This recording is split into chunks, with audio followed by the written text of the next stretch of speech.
ध्वनी प्रदूषणाबाबत मुंबई उच्च न्यायालयाचे न्यायाधीश अभय ओक यांनी राजकारण्यांना फटकारलाय। ध्वनी प्रदूषणाचे नियम कसे मोडायचे याची स्पर्धाच राजकारण्यांमध्ये लागली आहे अशी टीका अभय ओक यांनी केली। मुंबईत मुलुंड येथे भरलेल्या गिर्यारोहण संमेलनात मुख्य अतिथी म्हणून न्यायाधीश अभय ओक आले होते, तेव्हा त्यांनी ही टीका केली।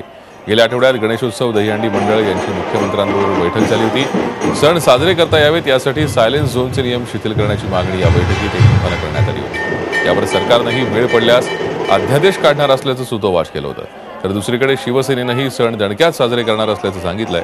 या पार्श्वभूमीवर अभय ओक यांनी ध्वनी प्रदूषणाबाबत केलेलं वक्तव्य महत्त्वाचं आहे। प्रदूषणाचे अनेक प्रकार आहेत।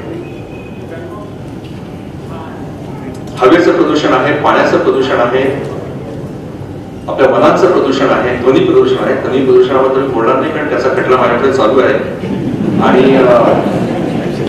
ते ध्वनी प्रदूषणाचे नियम कसे मोडायचे याच्या पुढे त्यांना चळवळ लागलेली आपल्या राजकारण्यांमध्ये, त्यामुळे त्याविषयी मी जास्त काही भाष्य करणार नाही।